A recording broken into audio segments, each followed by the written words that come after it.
Problem है इसमें हम सीखेंगे कि होल नंबर्स को हम नंबर लाइन पे किस तरह से प्लॉट करेंगे। सबसे पहला है x सच दैट, ये सिंबल है सच दैट का, x such that x belongs to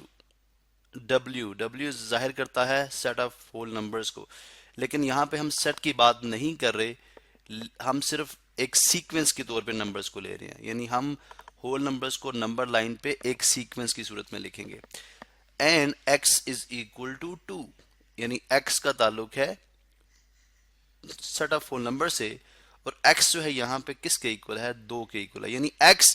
तमाम होल नंबर्स की जनरल रिप्रेजेंटेशन है, यानी आम तौर पर हम हर नंबर को x ही कह रहे हैं, लेकिन x है कितना,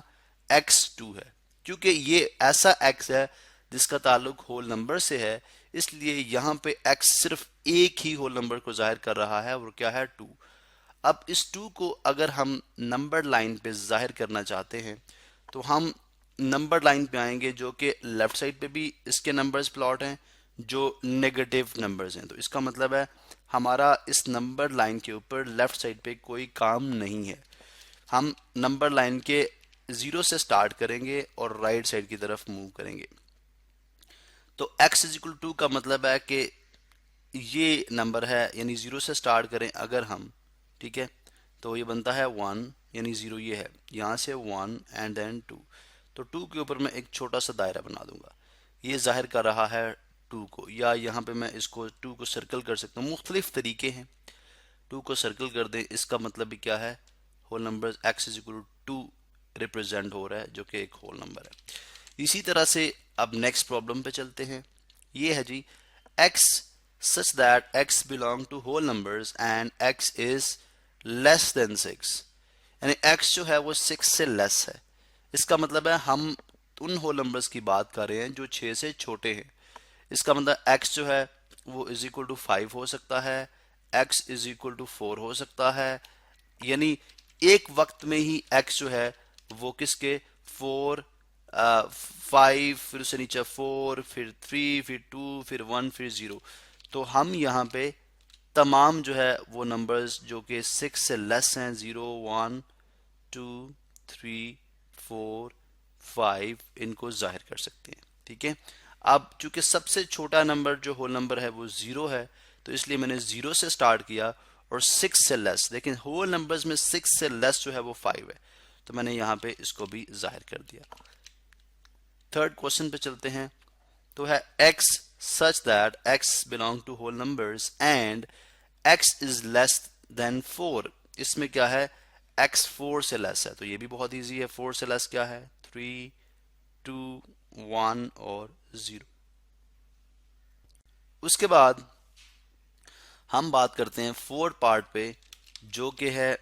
x such that x belong to whole numbers and x, यहाँ पे देखें दोनों तरफ कंडीशन है, ठीक है, x जो है वो ग्रेटर देन 2 है बट लेस देन 8 है, लेस देन 8 है, तो इसका मतलब ग्रेटर देन 2 से मतलब कि 3 से स्टार्ट कर लें, 4, 5, 6, 7। अब 8 से लेस है तो 8 नहीं आएगा, अगर लेस और इक्वल होता तो फिर हम 8 को भी शामिल कर लेते,